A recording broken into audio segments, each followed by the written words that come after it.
Hi guys, I'm Ivy from Lakeside Publications. And I'm Abby from The Left-Handed Typist. And we are at my house in Washington State. Abby is visiting me for a writers' conference that we went to last week. So we're back from the conference now and just kind of trying to recoup from all that fun and emotional trauma that we endured. Yes. So it was wonderful. And today we are going to do a kind of, not really Q&A, but kind of sort of with the bunch of questions that we got tagged to do, and we thought it'd be much more fun to do it together. So Yes. we'll be asking questions and then kind of tag teaming off each other. So Yes. Here we go. The first question is, what is your favorite word? Well, this sounds ridiculous, but I think my favorite word is soap. Now, I don't know why, because I don't like soap, but the way that the SOAP, I love how that all goes together. So, soap. I'm gonna confess that I actually went to my Pinterest board for vocabulary words when I saw that this was a question, because I was like, it's a hard question. For me to really like a word, I have to like its spelling and sound and meaning. So I think cerulean is one of my favorites. Oh, okay. What does that mean? It's teal. Oh, okay. So I like that. Yeah. That's a pretty word. that's Very cool. about it. So I can read the next one. What is one book you think everyone should read? besides the Bible,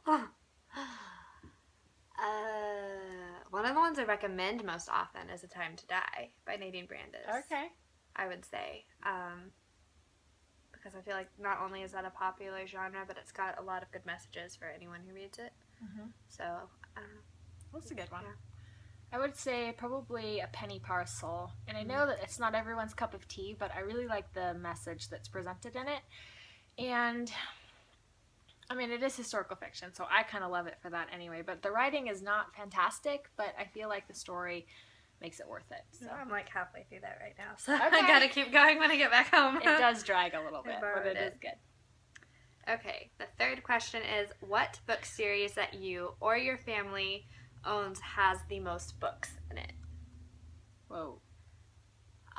It's pretty easy for me because, well, my dad has like sermon collections, so that probably takes the cake. But of books that I've actually read, it would definitely be A Series of Unfortunate Events, because that has 13 books. So. Okay, I think for our family it would probably be either Elsie Dinsmore or the Red Wall series. So Elsie Dinsmore is 28 books. I have read all of them, and I have Awesome. all of them. I think we only own like the first 12. Yeah, those are the good ones. The other ones that's are as far not as so I good. read. They're all just repetitive. Yeah. And then the Red Wall books, I never read those, but my brother did, and I think there's like 30 or 40 of them. Oh, and wow. so, yeah, Okay. we have most of Well, those. you beat me then on that one. Okay. What book left you wanting to throw it across the room? Whoa. Well, Like, I don't. because you Yeah, didn't I was like like, it, good throw or or- bad throw? 'Cause, Yeah. like, for bad throw, Divergent. Like, basically every book in Yeah, that it's series. true. I know you haven't made it very Ugh. far, but still. I don't need to. I read Yeah. enough. Yeah, and so I made myself finish the series because I felt like I couldn't ever give an honest opinion if I hadn't read it all, and yeah, it wasn't really worth it. So, for a good throw across the room, I mean, it would have had to have had a cliffhanger or Yeah. something for me to be like, what? Oh, yeah. So my good throw across the room would have, I think it was the second book by Trisha Mangarink. I can't remember. Did I? I think it was Deny. Yeah. I haven't read them, but Deny, maybe. I think it was Deny. Might have been the third one. But yeah, Rena is left in a lovely situation, and Leith is way far away, and Brandy's freaking out. And yeah, that was that's never definitely. good. I was really glad I had the third book because I just dove right into it, and that was Yeah. actually one of the reasons why I waited to start reading. It was the second book because I Okay. waited to start reading the third book. Actually, I waited to start reading the entire series until the third book was out. So Yeah, I haven't started that series, so I should be left with less trauma, hopefully. yeah, and then I think my bad throw across the room. I don't see if a book gets that bad, I just stop reading it. So I know. I don't. It's there usually hasn't- endings that just leave me. Like the second Hunger Games did that a little bit to me, but Yeah. I had the third one, so it wasn't the end of the world. Okay. But Catching Fire, the ending on that one's dramatic. Yeah, I haven't read Hunger Games. I haven't read a lot of popular books. That's not a good Well, they're thing. not always worth it. You're like, huh, True. okay. I guess probably one was Cress by Marissa Meyer. It wasn't bad. It just drug on forever. And so I was like, come on, get to the point. Yeah, that's always annoying. But yeah, that was just more me being impatient than Right. anything inherently bad. Yeah. Whose turn is it to read? I think yours. Okay. How late have you stayed up reading a book? I've never gone all the way through the night, ever. I haven't either. I think the latest I stayed up was like 3:30 or 4. I'm thinking mine was 3 a.m. and it was with Nadine Brandis. I forget which book. But I had like half of it left. And you can't stop in the middle of those. You have to read them I all. know. I think all of hers did that to me, actually. That's funny. Which usually I've stayed up till 1 or 2 lots of times reading books. Yeah, but me to too. hit That's not 3 too was bad. unusual. So I'm pretty sure she was the first one to do that to me. That's awesome. Do you like first person present tense? I don't like writing it. I do like writing. It's actually really fun. I'm I'm doing had a that right hard now. time. Yeah. Well, you're doing a good job. I guess I've never stuck with it long enough, but Okay. I so far have not enjoyed writing it very much, but reading it can be okay. It always takes me longer to get into, though. I don't know why, because it should be more It personal does. connection, but Yeah, I would it's agree. like I have to readjust my brain. I would agree. So Yeah, I really haven't read okay. that much of it to know. I guess A Time to Die would be the only one. I keep coming back to that. I guess What that can would we say? be the only one. And I did like A Time to Die, so I don't know. I guess that didn't really bother me, so I guess I like it, yeah. Yeah, sure. It's okay. Okay, which standalone book do you think should be a series? I'm trying to think of standalones. Me That I love. I don't really read that many of them. I'm trying to think of books that I loved. Like Hope Was Here. I think it was by Joan Bauer. That one was really good, and it was short. And honestly, I was happy with it the way it was, but still, more would have been cool from that one. Okay, here's one. Some Kind of Happiness. I think it's by Claire Legrand. I just read that one, and it was amazing. And the ending was fine. Like, it was good, and I liked that it wasn't all happy because it was about a younger girl having a hard time of it, but at the same time, I kind of would have liked to see how that affected her as she actually grew up past 12 or so. Yeah. So, I don't know. What was the question again? I forgot it already. Standalone, you want to be a series? That's right. Our brains are like, Yeah. It's been a really long, awesome week. It has so. been. Boy. I don't know. I hardly ever read standalones. I guess one that I really enjoyed was Jeanette Oakes' Roses for Mama. It didn't really need any more. It was very satisfactory, but I really enjoyed that book and just the characters. I would have liked to see more of them. Yeah. You're like, no, it's over. yeah, but I mean, it was satisfactory. I just liked it. So, what series do you wish had another book or 2? What series do you want to be longer, I guess? Not Elsie Dinsmore. No. That one was plenty long. That was long. I'm trying to think of series I finished where I was like, there's no more, it's over. Blades of Actar. Yep. Really? How many books does that have? 4. 4? Okay. Technically, she could have ended it on the 3rd one. I'm really glad she didn't. But I love those characters, and I would love to see a spin-off series, actually. I would totally, yeah. Okay. I need what are their names? Martin and Kaylee. Yeah, they need their own series.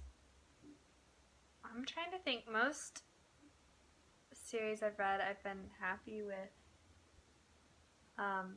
Or I was unhappy with them, so I didn't want more. I was like, I'm done. I'm done trying to read this. I finished. Yay. I don't know. Because like Harry Potter was good, and Narnia was good, and all of that, but that all had plenty for me. Sure. So, I don't know. I can't really think of any. Guess I'll just skip answering that one. Oh, so I get to pick one to opt out of? Yes, you can still pick one to opt out of. So, next is, who is your favorite author?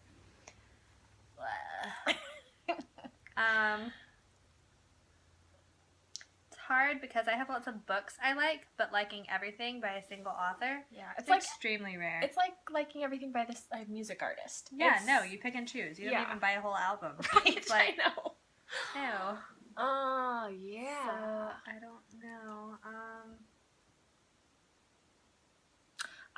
like Karen Kingsbury.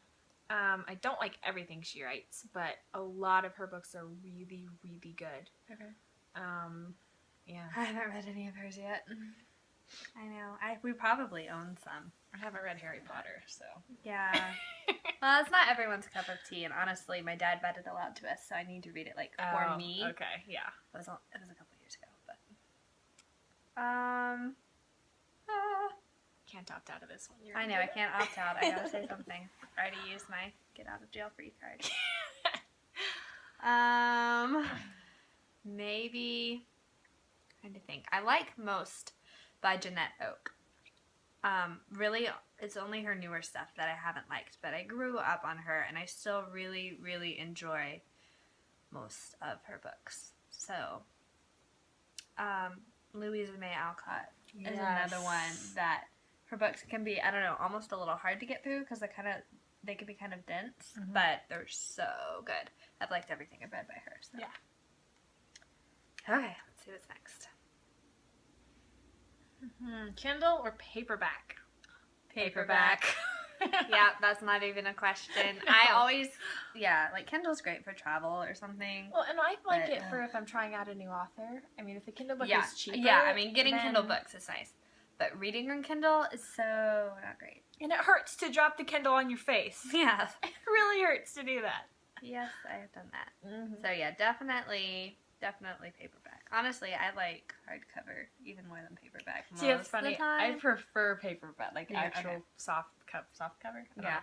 I mean, hardcover looks really pretty, and I'm glad for the ones that I have. They can be harder to like fully open though. I guess. And I'm always afraid I'm going to ruin the dust jacket. I'm like, no. See, I do hate dust jackets, so yeah, I guess it's a toss up then. Okay, do you like reading ahead for spoilers?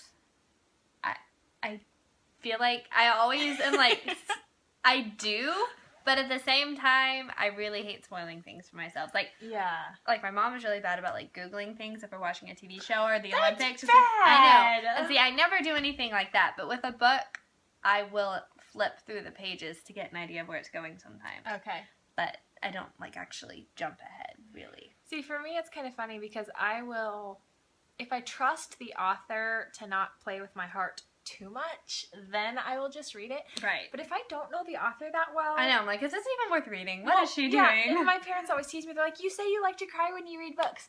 That's true, but if I'm gonna cry, I want to know what I'm gonna be crying about and how bad it's gonna be. And so then I do read ahead for spoilers. Not all the time, but I never jump to endings. So no, I don't do that. I don't ever completely spoil it for myself because then I get mad. I'm like, I'll why did I do that? Skip ahead a little bit. Yeah.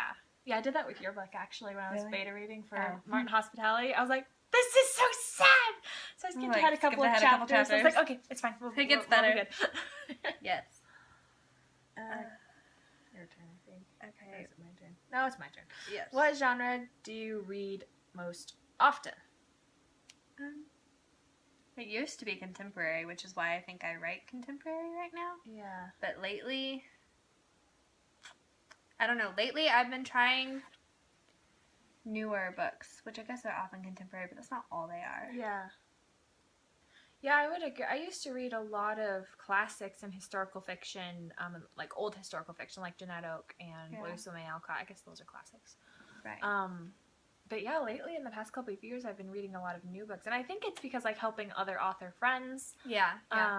Or going to conferences and buying books, or or things like that. I still read a lot of historical fiction and old fiction. I don't know what that's classified as, but yeah, I don't know. Old books. Yeah, old books. Yeah, old books and new books is always my toss-up. But I guess historical fiction is still what I like to read the most overall. It's like coming home after a long trip. Oh. Yeah. Which we just did, so we should know. Exactly, yeah. Okay, we've got two more. Do you write reviews for books you read? I try and at least do ratings if they're on Goodreads. If it's on Goodreads, I'll do a rating. If it's like a new author, I will do a review. Or if I had really strong opinions about it, I will also do a review. Yeah, and actually, I mean, I've kind of taken to, if I don't have anything nice to say, don't say it at all. So I didn't used to do that. I used to give 2- and 3-star reviews. Not very often, but it would happen. But at that point, if I'm still reading a book, then that's my problem. That's not the author's fault. And so if I'm going to give it a 2 or 3 star review, I should have just stopped reading. So that's a good point. I don't do anything less than 4 stars. If it is less than 4 stars, I just won't give it a rating. I'll just say I finished it. And so there's a little insight into my Goodreads thing. But if it's not worth saying something nice about, then I just won't say it. And it's not, I don't want to say like I'm only okay saying positive things about people. I don't mind pointing out flaws, but if it was 3 stars, then that's an overwhelming majority of badness, and so I don't feel like it's worth. Yeah, I don't know, people ask me though on Goodreads if it's 5 stars, they're like, oh yeah, I want to hear why you liked it so much. Yeah. And 4 stars, nobody really seems to care because it's like, oh, maybe there was one thing she didn't like. Yeah. But for 3 stars, people are like, oh, so why didn't you like it? So I usually go ahead, but it really depends on the book. Like, if it didn't impact me either way, I don't know. I review when I have time to review, when I feel like it after I finish a book. Yeah, mainly on Goodreads. I only do, like, lately I've been getting a lot of emails of new authors asking me for reviews, which is kind of cool, but I don't always have time, and so I do have to kind of pick and choose. And I always hesitate to do that too, because I'm like, what do I do if I don't like it? I know, so it's kind of a tough thing. We've actually gotten several of the same people emailing us. It's kind of funny. Yeah, but hey, free books. Exactly, nice. And so it is cool. But like for books like Jeanette Oak, she doesn't need any more reviews. There's like thousands of reviews. Right. And so no, I don't do those. Sometimes I will give it a rating just so people can see what I thought of it. But then, I mean, people don't always care. So it's Jeanette Oak. Yeah, I really do it more for me. If I really want to remember what stood out to me, negative or positively, that's how I review. So last one. How many books do you own? This is such a joke. Nobody knows that, right? How are you supposed to know? I mean, seriously, we were just talking. My bookshelf is about to fall over because I'm double stacking on the top and not on the bottom. I don't know why. I just started doing that. So I was kind of kicking it with my foot last night, and it started teetering. We were like, okay. So I need to rearrange my bookshelf. Yeah. But I mean, I guess just recently I've started actually buying books for myself. My parents would buy them for me, which is the same thing, but they're still yours. It's kind of different to buy them for yourself. Yeah, we were both kind of naughty at the conference. Yeah, I brought, how many books did I buy? 4? 3 or 4? I think you got 4 at the conference, and I got 2, but I brought like 6 to get signed. Right, you brought 6. So it's not a lot, and then we went to a bookstore yesterday. That was a bad idea. I love that bookstore. That was so much fun. But they had a used book section, so I got 4 in that section. Yeah, I got 3 books, so I'm bringing 11 back home on an airplane. And no suitcases. No suitcases, all carry-on, so it's going to be a very heavy carry-on. You're going to have somebody help you lift it up into the overhead bin. Yeah, well, I already had people help me last time. I was like, here. Oh, that's funny. I don't know. I have 2 floor-to-ceiling, so 8-foot IKEA bookshelves in my room, and they are full. Now, some of those books I don't claim as my own. Half of them were not even necessarily mine. But, like, books I would take with me, if I move out or go somewhere, I'd be like, thank you. Yeah. It would be over 100. Yeah. But I don't know. And I've never counted. Who counts? I know. Unless I had to move my bookshelf, which I might have to do, but I wouldn't really count.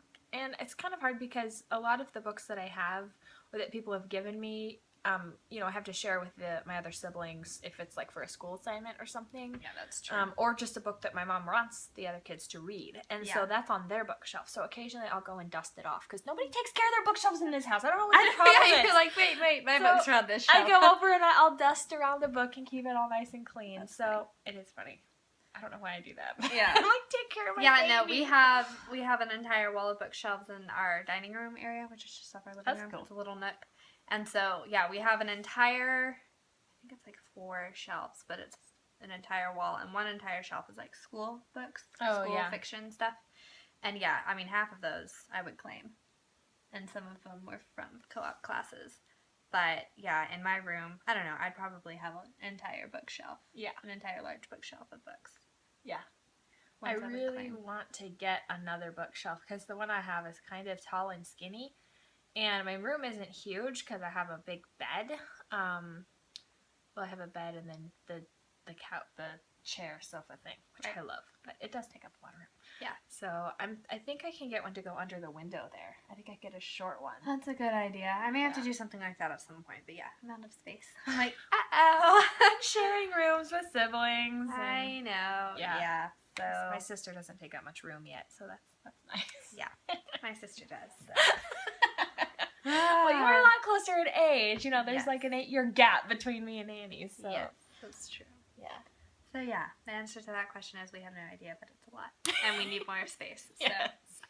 And it's Anyway, just worse. we've hit 20 minutes, which we were trying to say right at, so good for us.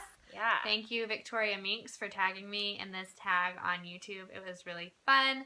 Glad we did this together because those questions were hard. Those were hard questions. Yeah, and we'll get this posted, I guess, Soon. on YouTube and on our blog. So thank you guys for watching. Yes.